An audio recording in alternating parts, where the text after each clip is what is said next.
ഈശോ മിശിഹായ്ക്കും സ്തുതിയായിരിക്കട്ടെ. മത്തായിയുടെ സുവിശേഷം 9-ാം അധ്യായം 1 മുതൽ 8 വരെയുള്ള വചനങ്ങൾ. ഈശോ തളർവാദ രോഗിയെ സുഖപ്പെടുത്തുന്നത് വഴി അവനെ കൊണ്ടുവന്നവരുടെ വിശ്വാസം വർദ്ധിപ്പിക്കുകയും ഒപ്പം തന്നെ തനിക്ക് പാപങ്ങൾ മോചിക്കാൻ അധികാരമുണ്ടെന്ന് ഈശോ ഓർമ്മിപ്പിക്കുകയും ചെയ്യുന്നു.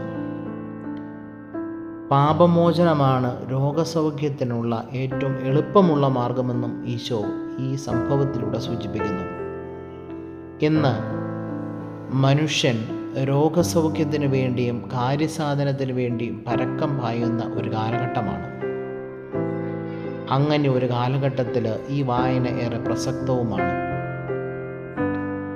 തളർവാദ രോഗിയുടെ സൗഖ്യമാക്കലിലൂടെ ഈശോ നമ്മെ ഓർമ്മിപ്പിക്കുകയാണ്, ഞാൻ എവിടെയൊക്കെ ഏതൊക്കെ ദേശത്ത് ഏതൊക്കെ പ്രാർത്ഥനക്കാരുടെ പുറകെ പോയി രോഗസൗഖ്യത്തിന് വേണ്ടി പ്രാർത്ഥിച്ചാലും അതിനുവേണ്ടി ഞാൻ ഏറെ ദൂരം ഓടി നടന്നാലും മറ്റു പല കാര്യങ്ങൾ ചെയ്താലും കുമ്പസാരമെന്ന കൂദാശ വഴി മാത്രമേ എൻ്റെ രോഗത്തിൻ്റെ സൗഖ്യത്തിലേക്ക് എന്നെ ആനയിക്കാൻ ദൈവത്തിന് സാധിക്കുകയുള്ളൂ.